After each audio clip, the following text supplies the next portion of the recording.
So I think we can get started little by little.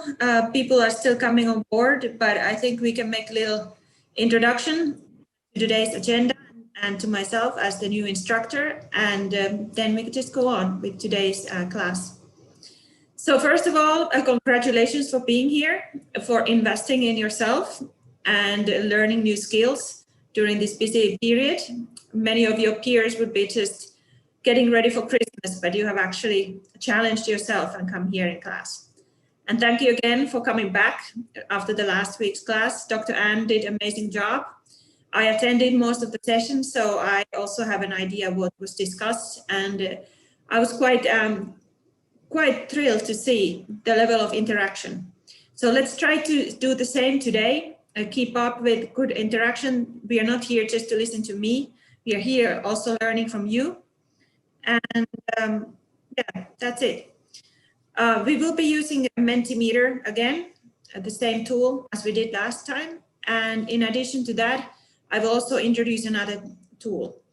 And please consider these as tools that you can also use in your own teaching. So don't feel that this is something you hear from in this class, but usually there is a free version as well. So you don't have to start paying for any kind of licensing fees. And yeah, you can use maybe a limited version.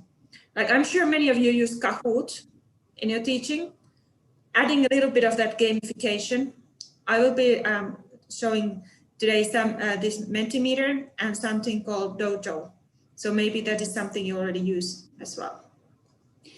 So we're kind of continuing on where the last sessions finished on future schools. We will be discussing some of the same issues as well, but I don't think there's much overlap. It's kind of complementing and building on what was discussed last year. So we're talking about educating global citizens.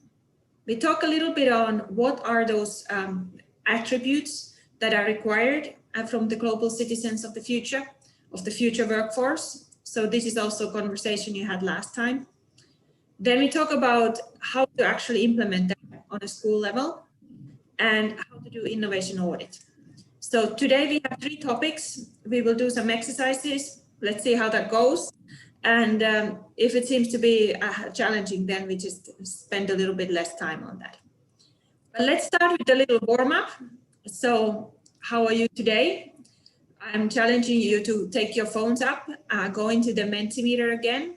You remember, you can access the Mentimeter with www.menti.com and entering the code below, or you can use this QR code scanner. So let's give it a few minutes. We will be using the Mentimeter later, so I'm challenging you to do it today. Also in the next class, next week, we will be using the tool. So let's just feel more familiar with it.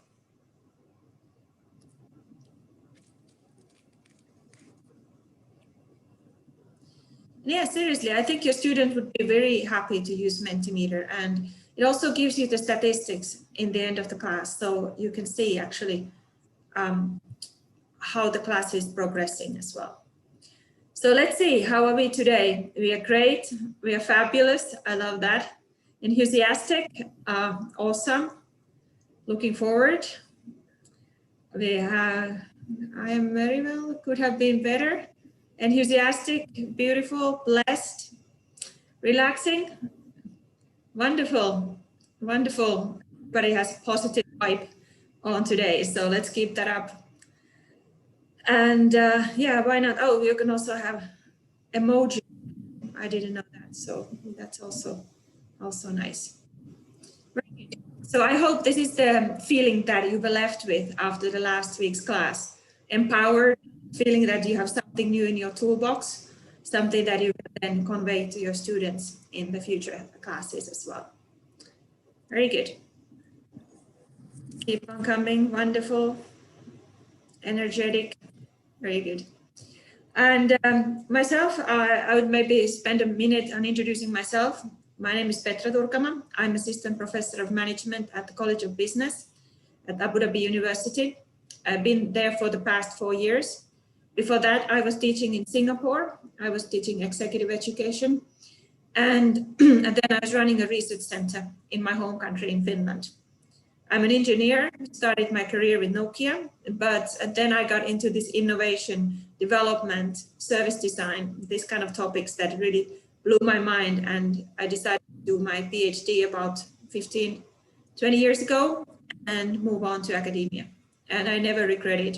Every day you learn something new. And this is the best way to really see that learning never ends. And you can make career changes if that's something that you feel passionate about.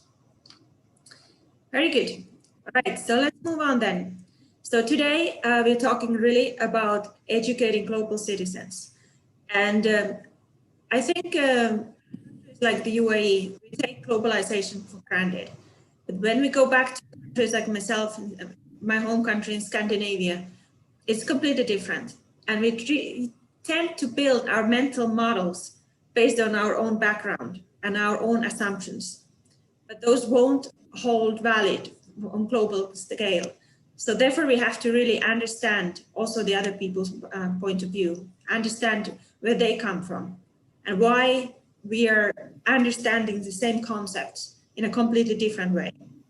It is just all about your culture, your background, your upbringing, people and cultures that you're surrounded with. So always taking that into consideration that our students, they come from different generation already, even they come from the same culture, so their mental frameworks are completely different. Creating future-proof curriculum, culture of global awareness, critical thinking and innovation. So we're talking a lot about 21st century skills. So today we talk a little bit on, so how to do that. And I would actually challenge you, I will ask you also the question in the Mentimeter later on, do you feel comfortable teaching that? So in order for us to teach innovation and creativity, critical thinking, we have to demonstrate those abilities ourselves. I have been doing a lot of workshops here in the UAE in schools, in high schools before the pandemic. And we have very open discussions about the teachers that they were never exposed to this kind of practices. They were never taught how to teach innovation. There wasn't much on their training. It was very much focused on delivering the content and pedagogies for learning. But if you're out of your comfort zone, how could you imagine that your students would be comfortable? And do you feel credible? Can you really convey their messages? We talk about building learning environments. I had a little mess up with my background. I wanted to have my innovation center there as a background. I think you all know about this craze about starting innovation centers, all kind of R&D incubator labs. And they all have kind of similar characteristics: open spaces, colorful, inspiring spaces, quotations, something that takes you out of your daily life. And it does actually have a big impact, especially on female, on the girls and on the women. The research shows that especially for ladies, the environment actually does have a huge impact on their motivation, job satisfaction, and creativity specifically. And then let's look into some techniques. So very daily hands-on techniques on how to teach this innovation, entrepreneurship, all this critical thinking and the other attributes that we will discuss. So today we're talking more, maybe let's say on management and on school level. And on Wednesday, we then go very much hands-on to something that we could do in the classroom. I see there's a lot of discussion on the chat. I will check all the messages in a little bit, so I'm not ignoring you, but I also challenge it technically to hold on the presentation and also looking into the chat at the same time. So these are the three main things we will be focusing on today. Future-proof graduate profiles. We will be talking a lot about graduate profiles and how to do those, how to conduct an innovation audit, and then the third thing about innovative environments. So let's go into the background discussion. So this is something that you already started last week. So what is the motivation for changing these graduate profiles? Why do we need different kinds of skills? And one of the things is definitely this future of job markets. There is this World Economic Forum reports there's a lot of different types of reports on what the future jobs will be. There's also some pre-readings that we saw in our materials and in the syllabi. So you saw that there was also a couple of resources on that. I'm not going to go much into those, but let's have a little bit on these future jobs. So this is the report from the World Economic Forum. These are a couple of the key findings. So I'm just highlighting a couple of things from here. And I would say the biggest thing really here is the technology. So technology adaptation and having that kind of technical literacy is very, very important. And these days, the technologies are so easy to use. So with Apple, they have really changed the way that adapting new technologies, even you're not a technology person, is completely easy. So something I wanted to make is this automation in tandem with the COVID-19 recession is creating a double disruption. So we talk a lot about the disruption of a digital disruption and disruption of the job market. But right now we have these two major trends and drivers for change prevailing at the same time. So we are in this place of double disruption. We talk about the number of jobs destroyed, and that is surplus in the number of tomorrow created. So really a lot of the work will be automated. A lot of the jobs will be disappearing. But we also do have new concepts like the concept of collaborative robotics, which is really about the human robot interface. So we're not talking about robots replacing people. We're talking about people working along with the robots. So this is, I think, very important disruption. Also, I like the idea, it comes in the report about data being the new currency. And one of the most sought after jobs right now is data analyst. We talk about big data, we talk about companies collecting all this information about their users, how that is disrupting marketing, customer relationships. But then again, most companies don't really know how to use that data, and they don't use it. They don't exploit the data that they have spent a lot of money on collecting. So really, data, turning the data into information. This is something that the computer can't do. They can do categorization. They can do maybe this translation. But how about the next step? To make information into insights, something that is actually helping your business or helping your organization to develop and renew. While I'm here, I also just checked one of these resources that we had mentioned in the presentation. So these expected employment impacts that we're now looking into. One is the young demographics entering the job markets. Once we talk about HR, we talk about a lot of the biggest challenges in the workplace. And one is really this coalition of young and new workers. Very different skills, different experiences, different expectations of the workplace. So how do they collide, and how does a manager or a leader make sure that everybody feels comfortable and they find their place in the organization, and that everybody gets heard? Also very important. One of the things that the reports are also highlighting is this massive need for retraining people, and how the government should really take an active role in that. So retraining, shaping our skills, just like what we are trying to do here. I think also the teacher skills have to be different for the future generations. A couple of other drivers here: rapid urbanization, we have mobile cloud, Internet of Things. Obviously there is a sustainability, these kind of drivers as well. I'm right now trying to access the chat a little bit and see what kind of insights would you have on that. How do you feel about these drivers? And is this something that you're quite familiar with, something you already know, nothing new there? Or is this something that is still surprising you?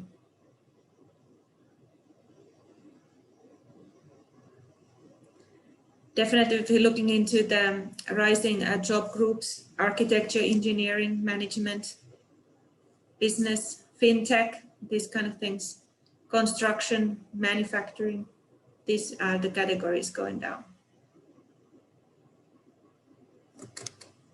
Let's see if I can't get to my chat right now. Okay, I will ask Omar to give me the chat later, but we'll just continue now on. Right, so the future of the job market is different. I think we're all kind of aware of that. But also then we have to think about this on regional basis. So let's say that the job categories that are rising here, let's say in the Middle East, is very different from the West or from the Far East. I saw we had also Philippines there. So definitely the needs and the gaps in the existing skill bases are completely different. So once we're doing this kind of analysis, we always have to keep in mind that what is the economic history, what is the economic vision, and make some choices based on that. I'll give you an example. I am actually the head of the Finnish Business Council here as well, and we brought some Finnish businessmen here. And as you know, our only famous company from my country is Nokia. Not anymore, but used to. So since then, and because of the Nokia, we have very big electronics industry, something that they also do have in China. Some of the businessmen then asked at the local chamber of commerce here in Abu Dhabi that why don't you have any kind of electronics markets here? The industry just doesn't actually exist in here. There's no electronics manufacturing to say really in this country. And the answer was that we have to select some industries where we can be the best in the world. And the UAE has selected space, we have water, we have sustainability, we have health tech, we have, what else do we have? Agriculture, something that's growing, and also like steel and metal industries because of the quite cheap energy. So we can be in this kind of very energy intensive industries. But there is no history, there's no tradition of electronics, and they believe that in global competition, another country will do it better. So we don't waste our resources here then building on that kind of base, on competencies or industries. So what kind of things are really in rise? We already talked about skilled trade jobs, accounting, data analysts, and healthcare. There's a big discussion on this healthcare robotics and these cyber human things and even the wearables.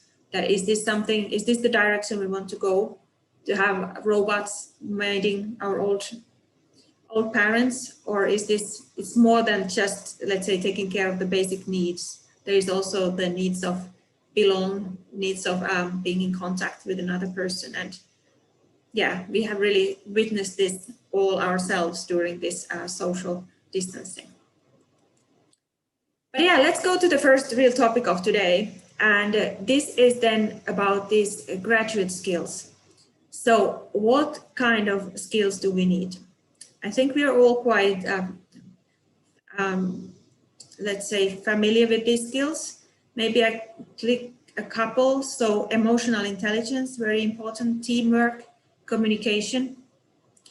And I would say the ability to learn. Here at Abu Dhabi University, we made quite a big study with employers in the region. And we asked them, what do you actually expect from our bachelor degree graduates? So once they graduate and they enter the job market, what do you want them to know? So basically the basic skills of the trade obviously has to be there. But then it's just ability to learn, ability to innovate, to put things together, 1 + 1. And the attitude, this kind of energy, this type of cross-cultural understanding, this kind of multidisciplinary thinking, this X-shapes or M-shape or T-shaped thinking, as we talk about in a lot of times. I'm going to show you now the graduate profiles from Abu Dhabi University. So how we have done this is so that the graduate profiles are really driving everything that we do. And I think this is something that I would really like you to think about as well during and after this session. So if you think about your school as a traditional, let's say, manufacturing organization, the students are the output. They are the product that comes out of your system. So we have to make sure that we become right kinds of products, and we have the quality control that they are good enough and they are having these attributes that we need. So based on these graduate profiles, we could then cascade all the programs that we teach. If we want to teach one of these attributes, let's say effective communicator, which courses will be addressing this? What are the course learning outcomes, the CLOs, that we want to do? How do we measure it? And what kind of initiatives we make for students to actually learn these skills? So this is really kind of rethinking your whole curricula, not just thinking that we have this math and we have science and we have social studies, but thinking that what should our students learn? How do we really, not just in the words, but how do we really embed this into our curricula? It could be a bit of the same as the vision and mission of the school. That is it just some fancy words that are on the yearbook, or is it something that we really live and we demonstrate in our everyday living? So I'm just explaining how we do this in Abu Dhabi University. We actually have a provost of student success. So very senior level position on the university level above all the colleges, who is responsible for defining these profiles, making sure that we have them embedded in our teaching, and also extracurricular activities. So we have these attributes. They might seem quite high level, quite general. But then again, we're looking into how do we streamline these attributes? So where do these attributes come from? I will talk to you about stakeholders. So we have to really think, who are the stakeholders in your environment? And here we have some accreditation requirements. We have graduate quality surveys. We have Ministry of Education surveys. And we have all kind of health and sciences proposals, competence frameworks. So we base it on earlier theoretical frameworks, as well as the requirements from accreditation and ministries. So following up on them and also continuously update them. This is not something that you can do just once and then that's done for the next 10 years. It's similar as like job analysis. So once you actually analyze the jobs in your organization, you see, should we do some updates? Do we still need these profiles? Maybe something else is coming up, some new needs emerging, especially now during this online teaching. And with that, then we can update this. Key enabler, effective implementation of teaching, learning and assessment. So assessment strategy has to be completely aligned with this high-level picture. And then we have these institutional learning outcomes. That little bit opening up on what do these things actually mean. And this is something that every school should have. And what I would like to challenge is that if you are teaching, for example, IB, or if you're teaching British curricula, it comes up with a lot of these attributes. I know I have my 3 children are doing IB, but it's still quite high level. I think every school should also translate those, let's say, attributes to what it means in their context, what it does mean in their teaching. But let's see then, let's hear from you then. So what do you think? Does your curriculum include enough training on these critical skills? And have you been really translating from your graduate attributes into teaching on what they should be doing? So to some extent, yeah. It should really be like a strategic initiative for a school that once there is a time, take everybody away from the daily work, have, let's say, a change management team who will be engaging, asking people, saying, what does this mean to you? Let's say you teach math. How do you integrate, let's say, innovation into your math class? Or let's say you're teaching English, teaching Arabic. How do we get innovation there? And we will be talking about some very concrete things, but just not only like tools and techniques and tactics, but talk about the longer term. How do we do that? How do we measure? And how do we make sure that this is really, really working? I'll give another example here. One of our DBA, our doctoral students, her job is to work with the Crown Prince Court here in Abu Dhabi, and she's responsible for moral education in all the high schools in this country. And every year they make a survey and they're asking the school that, how is it going? And what are the things that are really behind the success of this training? And this was about moral education, but it could be about any other education as well. And it came really down to, let's say, the relationship between the students and the teachers. As you all know, if the teachers like the student, they put in a lot more work than if they don't like the student, the teacher for some reason. It was really about the environment at school, the culture, the atmosphere, and the kind of relationship that the teachers had among themselves and the whole school spirit. So it had really nothing to do with what's happening in the classroom. It was all about the how comfortable, let's say, what is the comfort level at the school. I think I have actually pretty good results if you're looking into our results. So how does your curriculum include enough training on these skills? You have yes, to some extent, and no. And I think to some extent sounds reasonable, sounds like a right answer. So I'm sure that there is work to do in most of the institutes, but also some things have already been done. Nobody's starting from zero. And then a personal question. Do you feel confident teaching soft skills? So let's say I'd ask you to teach creativity.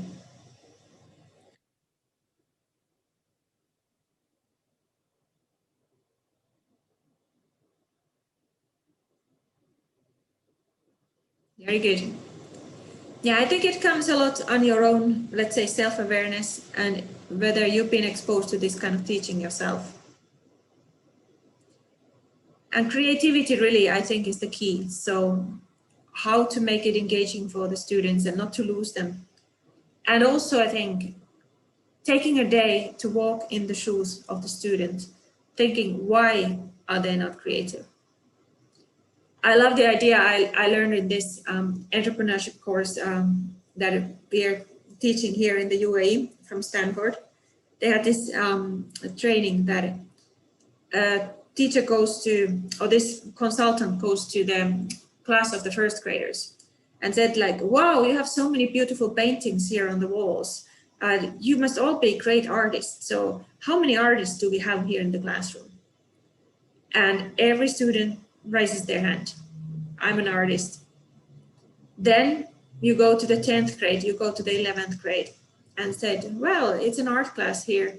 So how many artists do we have in a class? And you can be sure not to have one of the hands up. The peer pressure, the self-judgment, being don't want to be put into the spot, these kind of things would really come into the question. So understanding why and maybe trying to lower the barrier then. So if somebody doesn't want to share their thoughts, they don't want to share their poems in front of the class, let's not make them do it. Let's make them do it maybe in a smaller group setting, something that will be more beneficial for them. I'm going to show a short video on how to use creativity in a classroom. So it should work. And let's start with that. And then we will discuss this a little bit. So think about some best practice ideas. So This lady is going to tell you a couple of good ideas, and let's see if we get some other great ideas from the class. So while we're listening, let's be ready to discuss as well.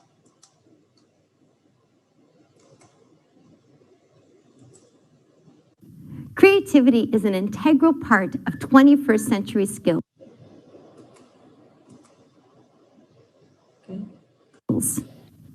What is creativity? We know that there are many creative people who can serve as role models for our students. Einstein, Picasso, Edison, and many more. These people looked at things in new ways from a different perspective. As we say, thinking outside the box. In addition, they created something valuable for the world. As teachers, we can develop and nurture creativity in our classroom. Robert Fisher said in an article from the iTEFL magazine that what promotes creativity is a questioning classroom where teachers and pupils value diversity, ask unusual and challenging questions, make new connections, represent ideas in different ways, visually, physically, and verbally, try fresh approaches and solutions to problems, and critically evaluate new ideas and actions. Here are some simple strategies you can implement in your classroom. First of all, expand the possibilities. Pose this question in your classroom. Is there another way for us to do this? You can use this in many ways. Let's imagine your students are studying shapes. How can we make shapes? We can show it visually by drawing or painting shapes. We can describe a shape in words. It's round, it's square. We can even make shapes with our fingers, our hands, or our arms.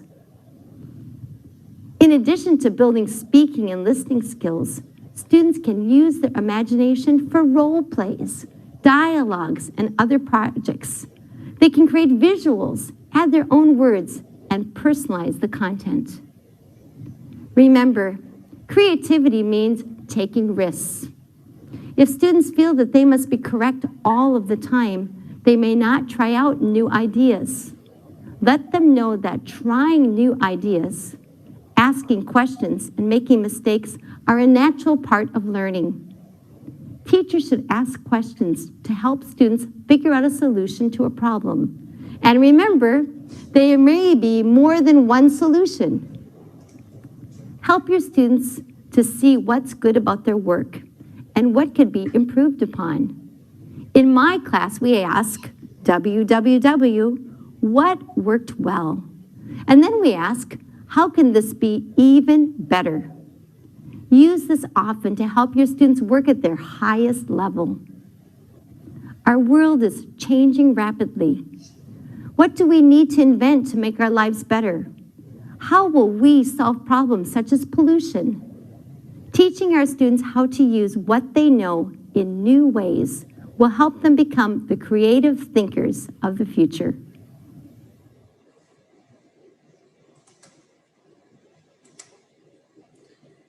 All right, so how did you like this presentation?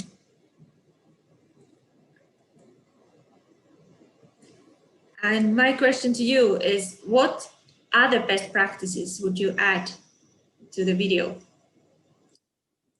Can you think of what other good practices there were? She was talking about questioning, a lot to do with questioning. Let's make sure that I'm in the presentation mode.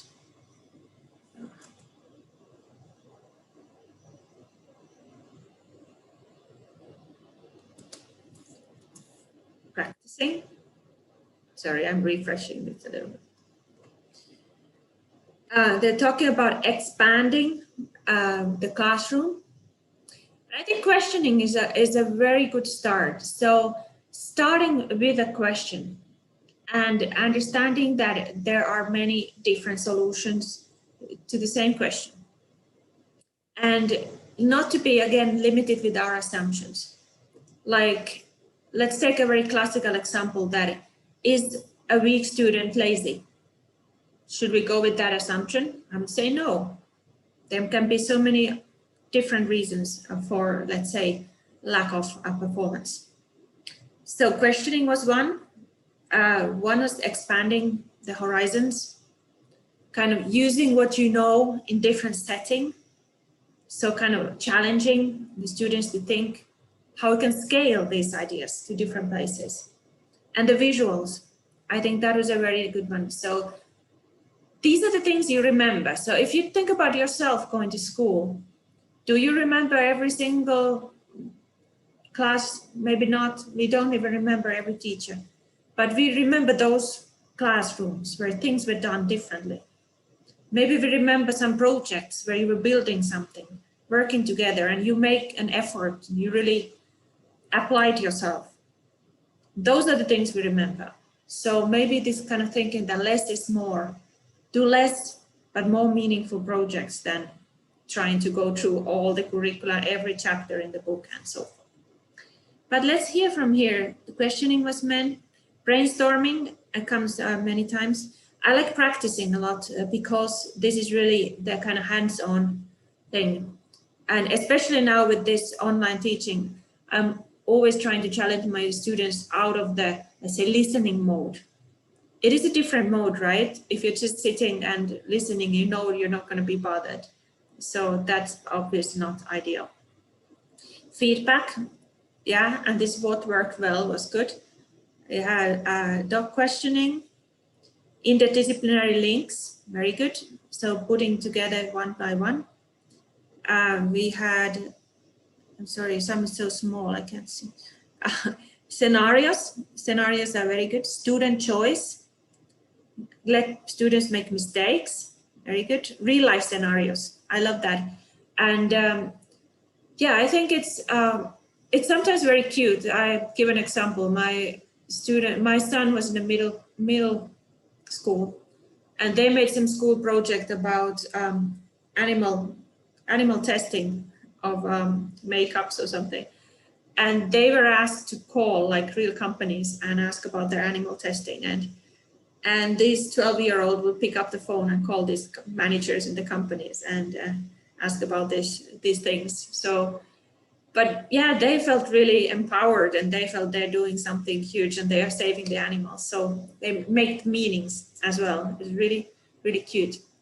And of course, when we go into the more mature students, I would say it increases the level of ambition.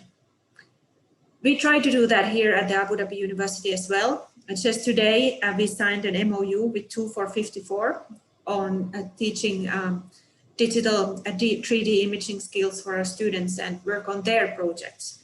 So obviously, if you have to present your project to an executive, that might be your future dream job. Obviously, you are trying a little bit harder than just your old teacher. Imagining, thinking, and sharing, modeling, yes. Asking question, testing, being active, very good. Motivating, motivation, of course, very high. Active listening, group discussions, yeah, the peer learning. And I think, again, going into the world where the students are, if they're all interested in TikTok and video games, so let's make our examples in class about TikTok, or they can use TikTok to present their work. And obviously that would excite them a bit more. So living a day in the shoes of the student. Flip classes, painting, very good. I think sometimes we wonder, like, why don't we always use this kind of techniques? We might think that it takes so much time and our time in the class is so precious. But then again, you heard about these things and how we are teaching so hard, but the students are not learning. So maybe trying to move from this teaching to the learning kind of thinking. Higher order questions, very good. And kind of open-ended questions, I would say. Visual thinking strategies, learning by doing, presentation skills, very important. Yeah, I'm blown away by the way that actually presentation skills are taught these days.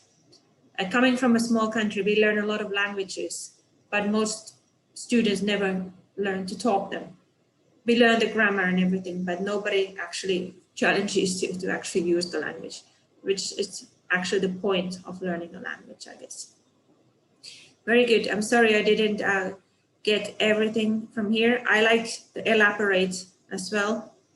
And we will be sharing this so everybody can have a look also at the later stage. But yeah, let's talk a little bit about the graduate profile. So what is a graduate profile really, and how to make good graduate profiles? So descriptions of attributes, knowledge, skills, attitudes that the community intends its graduates to develop through their study. And it is a bit like I mentioned, it can be considered like a vision because it has to be aspirational, it has to be memorable, it has to have a public commitment to it. So it has to be something that you live and breathe. So I would show you now a little exercise, and this is about writing graduate attributes. This is a tool that I will leave with you. I think we don't really have the time to actually do this in class, but I think this would be maybe a resource that might help you in case you have to write graduate attributes in the future. Or if you think that there is a time right now in your school to really go and revisit these attributes. So it has been divided into 3 different categories. We have the knowledge, the cognitive skills, we have skills on the psychomotor or physical skills, and then we have the attitudes. These are the 3 categories. And we have here, let's say, the verbs on how to describe these graduate attributes. So know or demonstrate knowledge of, and what would then be the corresponding verbs for the learning outcomes. Arrange, define, label, list, memorize, recognize, relate, reproduce, select, or state. I think you're all familiar with the Bloom's taxonomy of learning. And in those taxonomies, there's different levels of understanding, use different verbs. So in kind of theoretical thinking, it doesn't matter what kind of language we use when we're describing these attributes.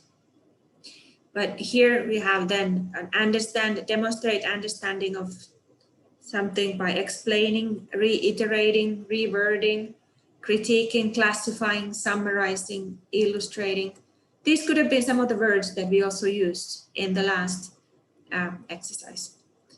I see we have raised hands and I have been now talking enough. So let me try to now, I have some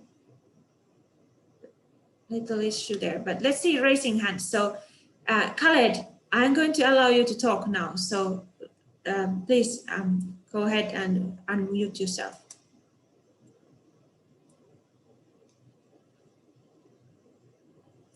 Khaled El Hai,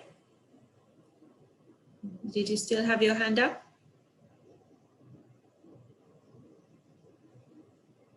It looks a bit like you're muted.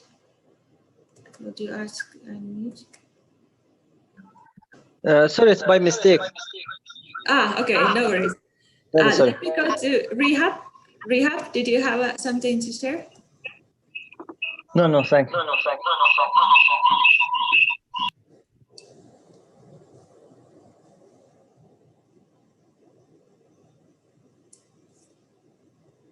No? How about Mohammed?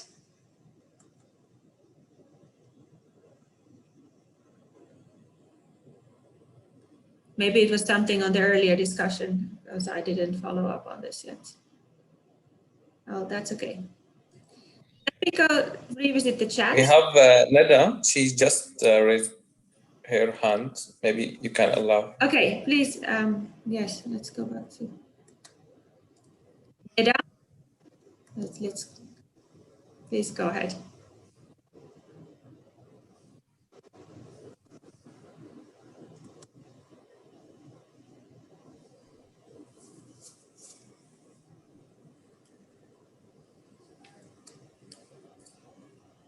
Hello?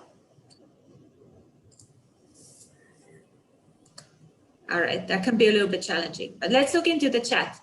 I can't find the recorded session link. Okay, so Omar will send that later. May I know the framework? We can get the tools shown on the screen.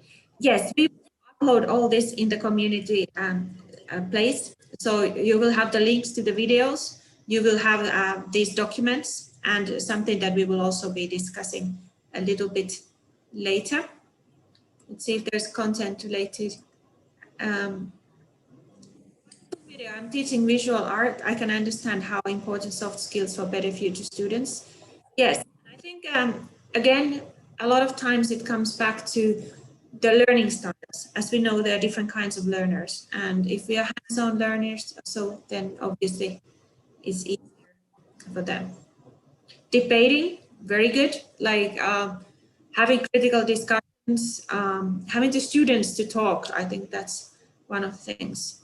Competence or incompetence is not universal. Create spaces and equal opportunities. Yes, there might be a lot of things that are hindering students. Maybe they are slow to get started or feel comfortable. Project-based learning, challenge-based learning, very good. Connections to real life. Technology. Technology is amazing. I believe in learning technology, but it has to be meaningful. If it's not to the point, then it can be a waste of time. Parents are looking for more traditional. Yes, I think the parents is sometimes something we have to get on board before the students. Yeah, learn from home. Right now, of course, this is another challenge. We had about projects, include all the skills, contextual based learning. Very good. But yes, so I'm going back to my key point that I was trying to drive, which is that you have to really think very deeply, what are our graduate profiles, and start then taking our curricula from there. So we talk about knowledge in terms of skills. You have to be able to perform, assemble, build, calibrate, measure, mend. Sometimes you talk about this, taking something apart and putting it back together. Like, we have these Lego workshops, and also building something is also very, very good for fine motor skills, for your cognitive thinking. Demonstrate appreciation, so ability to develop, display consistent ability. So these would be the verbs that we use in writing graduate attributes. I will be sharing this one with you. But let's have another question to you then. So what kind of skills does your graduate profile highlight? Do you know what are the graduate profiles for your students? And maybe you can also think that, is it something you do on school level, on institutional level? Or do you have a different, separate graduate profiles, let's say for language courses, for the performing arts? Do you have different graduate profile for science, math? I think risk taker sounds like IB. I remember they have 9 different categories. Critical thinker, I think they had. Technology. I think this technology usage is becoming more and more creative. Entrepreneur, yes. Leaders. Communication, communicate knowledge, very good. Open-minded. Problem solver. The inquirer. Entrepreneur. As you see, very similar, aren't they? I think this is something that we do highlight a lot. So I think it's not news to you. Everybody knows that this is where we should be going. And then the question is that, how do we measure it? What is really then the outcome? So are we practicing what we are preaching? Media literacy, I like that one. Tech savvy, social sensitivity, very nice. Artificial thinking, critical, yes. Able to work in groups, self-management, empathy. Yes, very much these 21st century skills. Also something that the employers, according to our surveys, have been asking. So I think we have a pretty good idea what these skills are and what we should be teaching our students, right? If every graduate from the school would have these attributes, we would be considering it a success. But I will be challenging you a little bit today then on the assessment. So are we really assessing also these skills? And how do we measure if we are where we're supposed to be with these attributes? Definitely easier to go into assessing skills than it is for assessing these, let's say, soft skills. Can be intangible. Leaders, very good. Lifelong learners, thinking skills, global communication, intuition, yeah, and trusting your intuition, creative mind, able to work, very good. Initiative, taking initiative, being active, very good. Obviously, this is further challenged now with the social distancing. So, use of technology might be the solution for that. Very good. But let's move on. I thought we'd make this exercise, but I think we will skip this. But I will give you the template. So, what I would challenge you to do though is maybe going back to work tomorrow, reading what are your graduate profiles, and really understanding the definition and purpose of these profiles. So why do we have them? Is this something that we communicate for parents and to the external communities and maybe for the potential students that this is what we promise you? But make sure that this is not just the writing on the wall. It is guiding principles for your teaching. Align it to the school mission and vision. How is it reflected in the graduate attributes? Engage all the stakeholders in this process. So asking the students, that would be number one, asking the parents, asking the teachers, the school management, and as we had here, also the accreditation bodies, the ministries, say the external parties as well. And then commit to strategic implementation. Definitely something must change. We have to change the way we are implementing this if there has been issues in the past. All right, so that was pretty much the phase one of our course today. So really kind of thinking about those graduate attributes. I would highlight the importance of graduate attributes. And I hope you see why that is important. The second one is then this innovation culture. So what is innovation culture and why does that matter? So innovation culture is the work environment that leaders cultivate in order to nurture unorthodox thinking and its application. Yeah, we sometimes call about this entrepreneurship. So showing this entrepreneurial thinking in your workplace. And I think for us as educators, what that means, it's of course integrity. It's about making initiative, continuous development and learning, and being accountable for your work. Just like this was my school, I own this school. I want to have the best results. And now in whatever position I'm holding in this school, I'm applying this thinking. I'm doing my best. I'm trying to save the money for the school, just like it was my money, not just going to the work, performing your job and go away, but thinking about how could I do this better? Is there another way to do this? If I'm learning some best way, how can I communicate this one, the best practice also to the others? It's always ways to improve. We all know that everything can be improved. So it's usually driven by a sense of purpose. So we think that job that we are doing is important. And everybody in the organization is shaping the culture. So it is not only the leaders that cultivate it, it is on everybody's agenda. We are the culture. So we have to be thinking, how do we contribute to the culture and how do we shape it? There has to be tangible objectives. And this is why I'm talking about measuring those soft skills as well. So if that's something we want to achieve, we have to have tangible objectives that we all understand and we know how our work is related to those objectives. So running your school really like a business in that sense.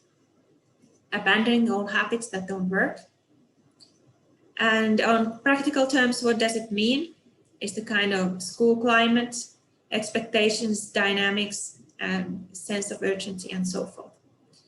But there are a lot of different tools on assessing the culture, because if you want to make your culture more, let's say, innovative, you have to first understand it. You have to be able to describe and measure your current culture. Once you know that, you will be able then to improve it. So I'm going to now introduce you to another tool. It is this Slido. There is the link, but I will show you an easier way. So we are going to do the Slido questions. So here, again, you have the QR code to Slido, or you can go to slido.com and put the code below. Slido is a nice tool. It's a little bit older. Like I have learned about Slido a couple of years ago, whereas this Mentimeter was quite new for me. And it is used a lot in events. Like sometimes you ask a large number of people about events. And yeah, it's kind of the same idea as a Mentimeter, and not much different. It's presenting the results in a little bit different way. So I'm asking, I think it's only 5 or 6 questions. So let's see what kind of questions we would ask to assess your innovation culture. So these are statements, and you should say, I agree, I totally agree. 5 is the biggest, 1 is the least. I don't know why it doesn't show like that. In my organization, people's efforts in generating and implementing creative ideas are recognized. So I think we have number 5. That's pretty good. 3 is usually the middle. You know, sometimes when we do these kind of Likert scales, we take number 3 away because we want to hear the extremes. The middle doesn't tell us so much.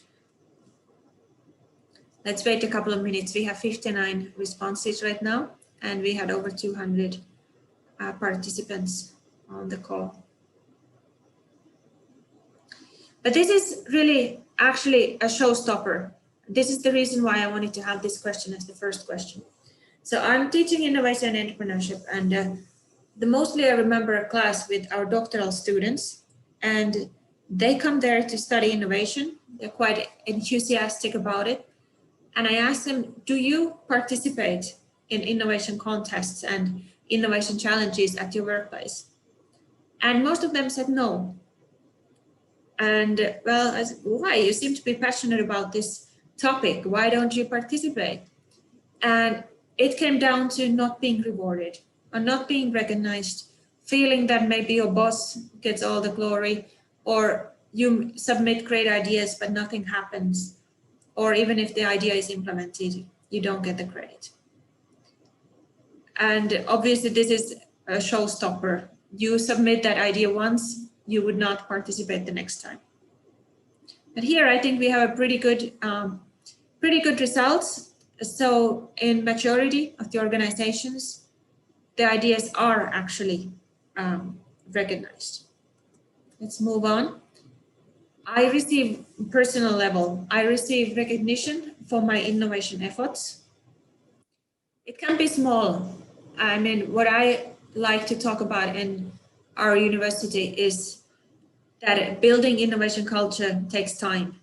That is one of my objectives in the organization. And I said we have to have what we call ex ante and ex post measures.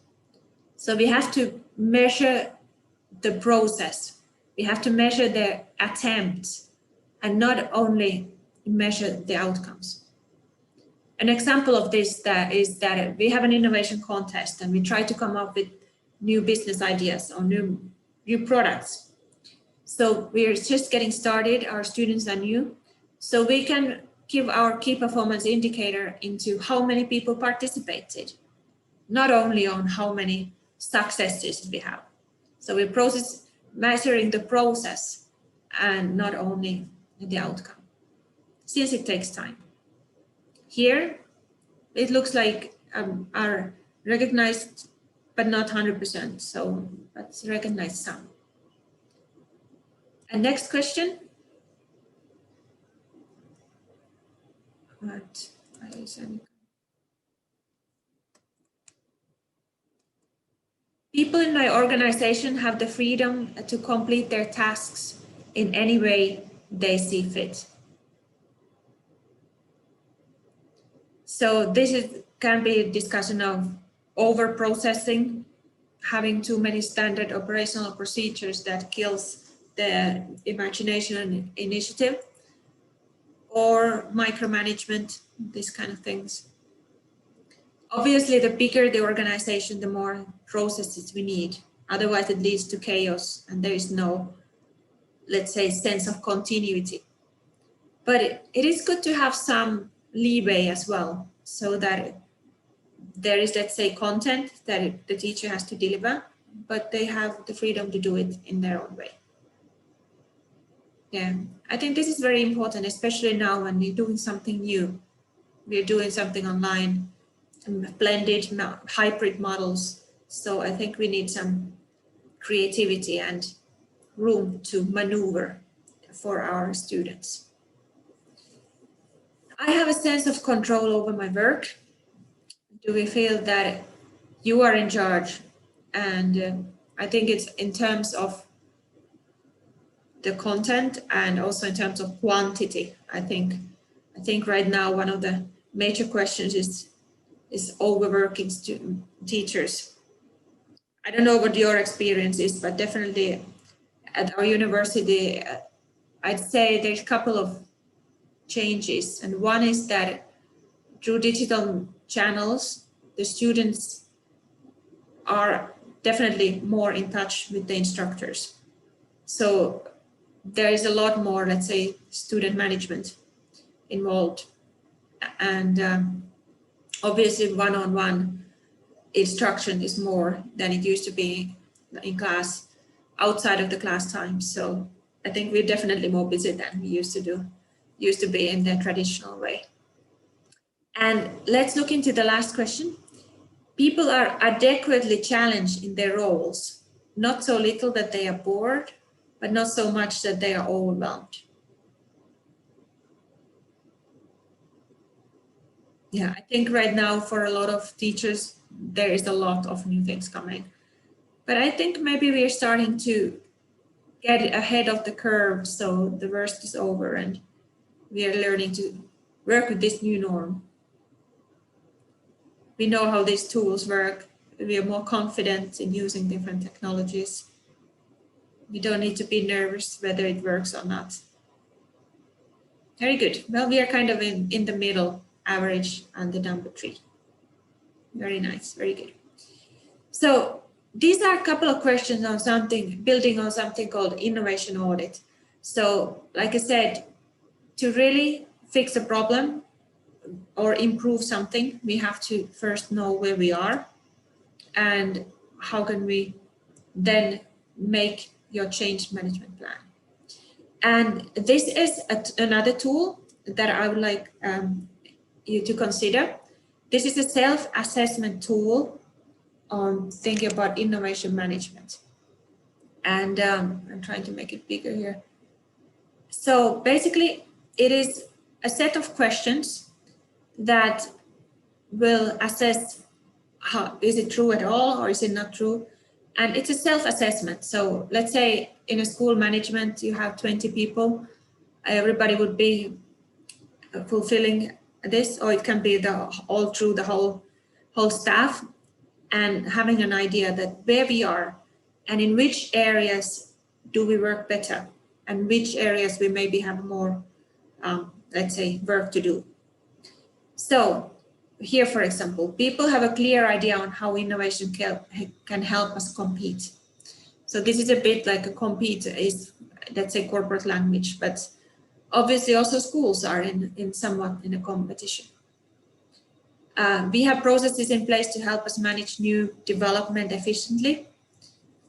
Our organization structures don't stifle innovation, but help it happen. There is a strong commitment to training and development of people. So these would be the kind of questions that you can ask. And this is a kind of standard set from this Joe Tidd and Pesant's book, Innovation Management.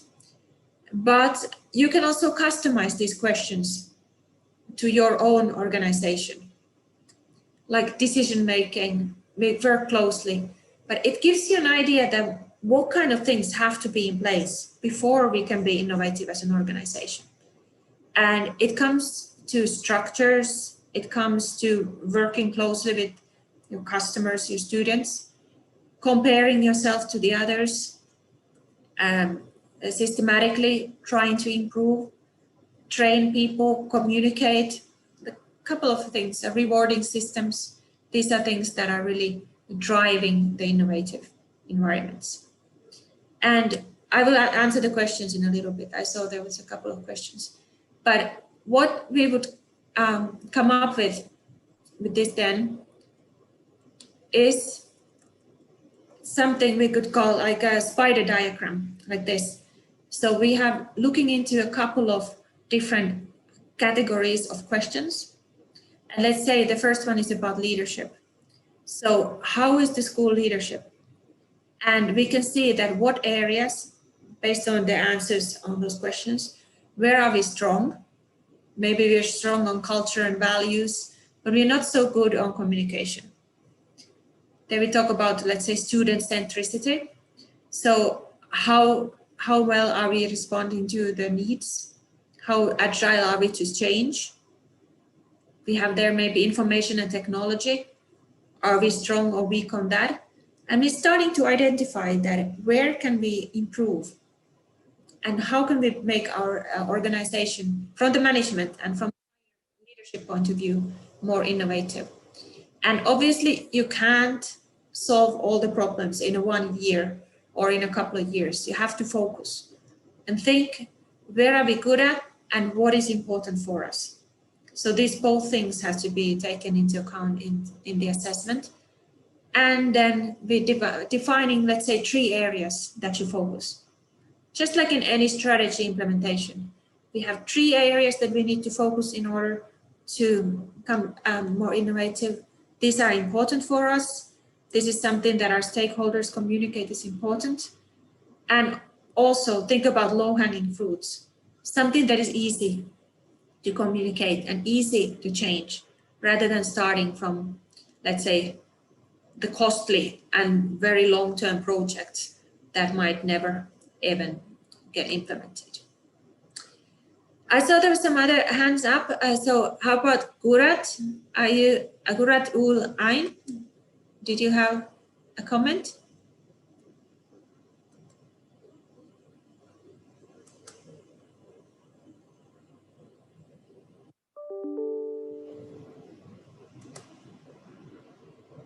Okay, maybe not. All right. But so this is basically what we do with the innovation audit. Innovation audit is a process where we are setting the stage, thinking, so what do we actually want to achieve? We make a survey. Usually it's good to ask as many people as possible and anonymously, so we don't have any kind of influence on the responses. We have maybe then follow-up interviews, executive briefing, and rapid adaptation. The same as satisfaction surveys. If you ask somebody, are you happy or are you not happy? You have to react to it. Otherwise, people again feel disillusioned and maybe there is a little bit bad moral. Why do we ask these questions if you're not doing anything about it? So you have to show some results also then in pretty short term. All right, so this is just the second topic of today was this innovation audit. And what I would like you to do between now and our next class, this is your assignment. You don't have to take it too seriously, but think about this kind of innovation scorecard. So think about linking this innovation audit to your graduate attributes. So draw the key personal, professional, ethical, and social attributes that are important for you. And we mentioned some, let's say the communicator, a risk taker, let's take risk taker. So this is one of the attributes we really want to focus on, and define the means how the innovation culture can support them, and define measures and targets. How can we actually do that? And ideate initiatives on reaching these goals. So what do we actually have to do in very practical terms to get to our targets? I made a very quick one like that we could use. So what is the attribute? Let's say risk-taking. Attribute 2 could be communicator. Attribute 3 is a critical thinker. So how do we measure critical thinking? I think this is the hardest work, is to turn these very intangible attributes into measurable items. Then maybe we set some targets and then initiatives. So what should we do as a school to reach these attributes on the target level? Very, very difficult. Ethics might be one. That might be actually easier. So how do we measure ethics? For example, no cheating. Target, 0% cheating. Initiative, awareness, conditioning, behavioral change, talks, maybe not threatening, more going with the carrot rather than the stick. But this would be something, and I don't ask you to submit them, but we will have a discussion on that in the next class. So please think about these attributes. Think about how do you actually measure? How do you know if your students are ethical? How can you communicate the results that are you more ethical or are you more innovative this year than you were last year?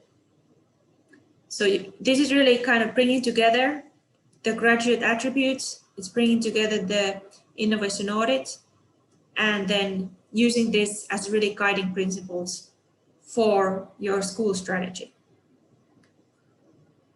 Okay, now we have a question. Let's try one more time. Moyasar, I see you have a question up, so please go ahead, Moyasar. Yes, hello, Doctor. Thank you very much for this. I want to ask you about this task. You want us to print there, or we can write in the chat? You can write in the chat, or you can do this between today and the next class, so you don't have to submit it. It's more for yourself to start thinking about it, and let's see what you come up with in the next class. So to measure? Because I can answer something now, because what we are doing pre-testing, for example, for something to see what's the student, how they are before teaching, and after teaching we do the assessment, and we will see what's the difference from pre and post. This is what we can do. Yeah, very good. Well, that is one attribute, and then the question is, how do we set those questions in a way? Thank you very much. Thank you very much. Very good. All right, let me try to go to the chat next and see what kind of comments we had here. Hand is still raised. Okay. Written examples to focus. Okay. All right. So it's just general. But this is the assignment. And let's just do a little recap of what I wanted to convey to you today. So today we're talking about like school management and the school strategy. And I made a metaphor of thinking about the school as, let's say, manufacturing facility. And you get in these raw materials, these young students, you are molding them into the shapes that we see necessary, meaningful for the future jobs and for the society. And as they graduate, they will be the finished product. So we have to take accountability that we're teaching them the right skills, right attitudes, and the emotional resilience for the future, for the rest of their lives. And this should really be the guiding principle. So the graduate profiles. And this is something that's reflected in the mission and vision of the school. The profile should be made institutional and on subject level. I believe that we should really spend some time on kind of translating the high level profiles on subject level. So what does this risk taker mean in math or business studies or PE, or even in the core support of counseling and other activities that are there at the school outside of the teaching. And then this profile should then be determining the requirements for the course learning outcome, the curriculum, culture, and pedagogy. So if we talk about that we are raising the leaders of the future, we have to then really think, what does that mean? How does a leader look like? What kind of attributes, what kind of characteristics they have, and how can we make sure that we are teaching this? Second part of the class today was about this innovation culture. How do we measure innovation culture? And the tools that was presented is this innovation audit and innovation scorecard. And yeah, these would be the tools that also be shared for this graduate profile design. So I try to keep it on these two topics today and on a higher level. And the next class will be talking more hands-on, let's say, tactics for working on creating that culture and developing those profiles. All right. So we had another, Ramiz, did you have a question? Yep. Hey, Dr. Petra, thanks for giving me the opportunity. I just had something which is very similar to this, if we can relate to Nokia. Nokia's firm as by Nokia itself, and also that it's awesome actually that you are coming from Nokia as well, and you are working under innovation with ADU. So in that perspective, what can let's not take Nokia as an example, but let's say if Nokia wanted to go back into business, and we wanted to relate that to the current situation. Let's say in future, what's going to happen is probably all the educational institutions, schools, universities, or whatsoever could even be minimized into an app. So considering that, how do you think we can minimize this this trend, or let's say the future part of it? Considering that, you know, if that happens, we are going to be risking our social skills, you know, like empathy, how to be kind, how to talk politely, things, very basic things as humans, you know, as social animals. What do you think that can be done to minimize that risk of getting into that level? I mean, you know, if you take what pandemic has brought to UAE, we didn't even have this work from home culture, and it just came out in a month of time. This work from home culture came in.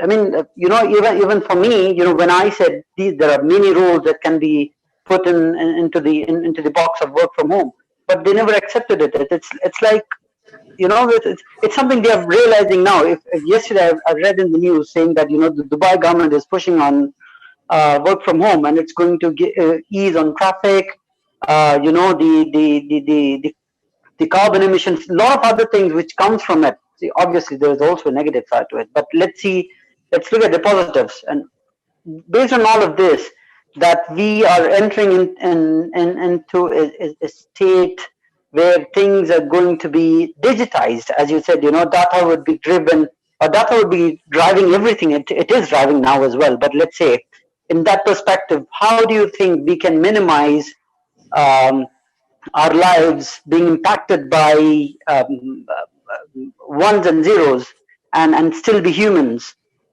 Yeah, I think that's very good question. And obviously I don't have a full answer to it.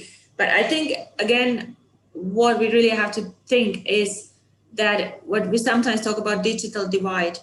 So even now we have this, that those who are very tech savvy, they are part of the communities. And think about older people who don't have mobile phones, for example. Here in the Abu Dhabi, for example, a lot of the services are all based on your phone. So what if you don't have a phone? You are out of this digital world. And I also think that this is something with, let's say, that a lot of students are feeling anxiety, loneliness, this kind of feelings. And students, for example, who don't have friends, maybe going to school was the only opportunity for them to meet their peers. And now this is taken away. So I think it's what I would say from the school management point of view, it would be about setting, let's say, expectations that, for example, all kind of cyberbullying, there should be zero tolerance.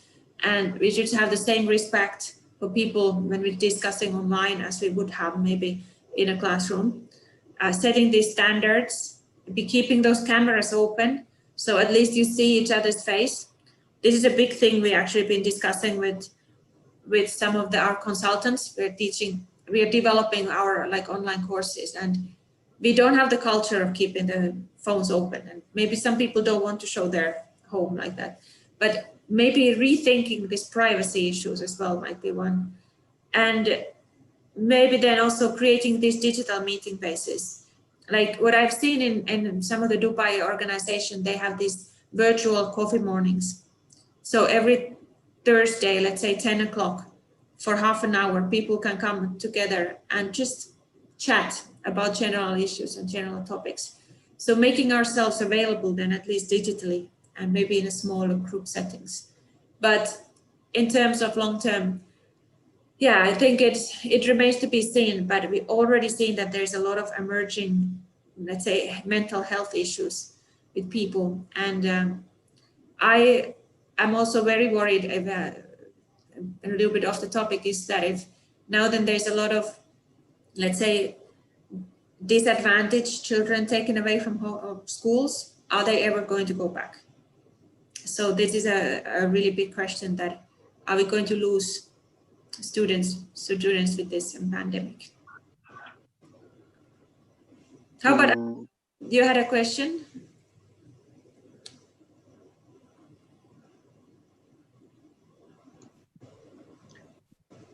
Hi. Hello. Hello, Dr. Petra. Hello, Angelo. Yeah, I have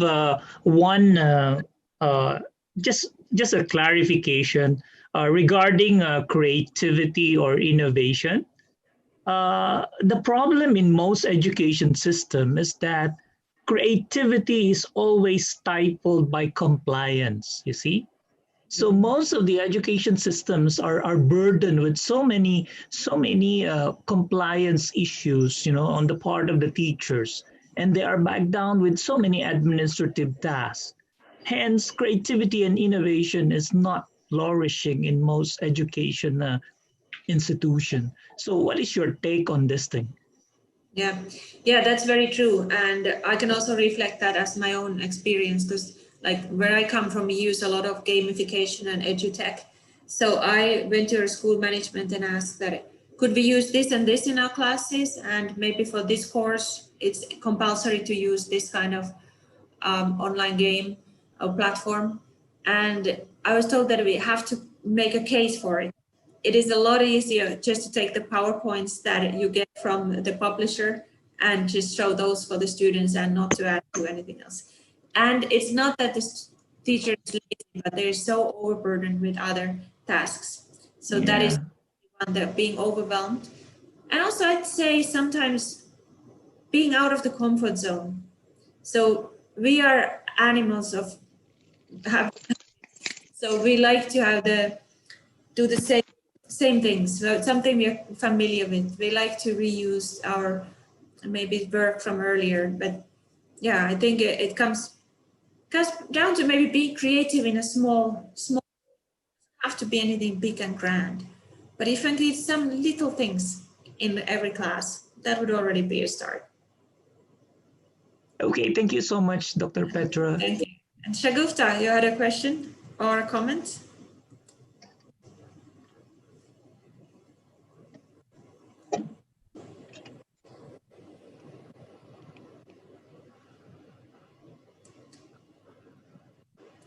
Did you still have one, or was it from before? Good evening. Can anyone hear me? Yes, yes, it's a little bit low, but we can hear you. Is it clear now? Yes. Okay. Good evening, Doctor. I had a question, of I don't know, a point of view as well. Basically, 20 years back, when I used to be a teacher, and I had a passion for teaching, or I got into the zone. It was unimaginable of how the world would change by 2020. So how it was unimaginable back in 2000 rather. So how do you suppose it's imaginable in 2030? Because uh, things are very changeable on every second basis. The world is fastly, rapidly changing. So it's really difficult, rather, to perceive how the world would be in 2030, and all at the same time, it would be. It seems a bit difficult to imagine how the education field would be, or the teaching structure would be in 2030. So how do you suppose we can vision that? Yeah, very good question, very good observation. So what we call with rapid change is the planning horizon becomes shorter. So I know that even we do visions even here in the UAE for 2070. So what's going to happen after 50 years?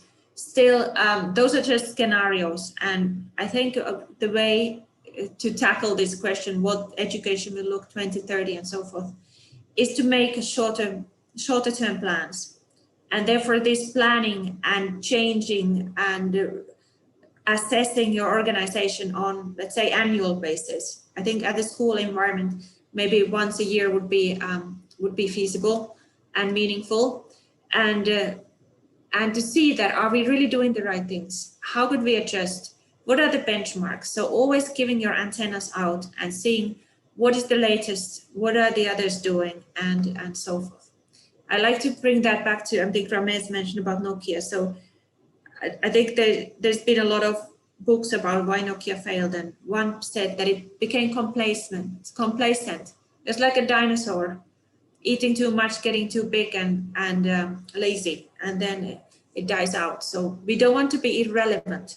So I think that's maybe the way to do. We can have a scenario or vision of what 2030 will be, but we have to be kind of maybe having the vision there and reaching for that star, but then the route can take many side routes and not just go directly to where we want to be. So have to be also, like we call agile. Agility is this terms that we would use for it.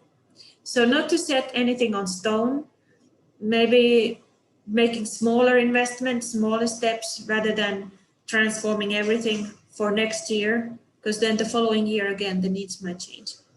So I think listening, looking outside, not being too internally driven as a school. All right, very good. I think I could leave it for now. Let's leave the rest of the questions for the next class. I see many of the comments here is also about technicalities about reaching these materials. And Omar and Kunud will make sure that everybody has access. And yes, please work on your assignment a little bit. Think about what are the key attributes that you think you have to teach your students to be ready to entering the world, entering the job market. How do you measure them, and what kind of initiatives you could do on the school level to get there. So that's it for today. Thank you very much for listening, and let us then continue on Wednesday, and we do a little revision. Let's revisit what you have come up with on your scorecards, your innovation scorecards. Please, maybe if you have the chance, think also of this innovation audit. So if you ask those questions from your organization, which areas will be strong at, and which is maybe something you have to be working on. So thank you very much, everybody. And we will then continue at 5 o'clock on Wednesday. Thank you very much. I wish you a good evening, and I will talk to you soon. Thank you and have a good evening.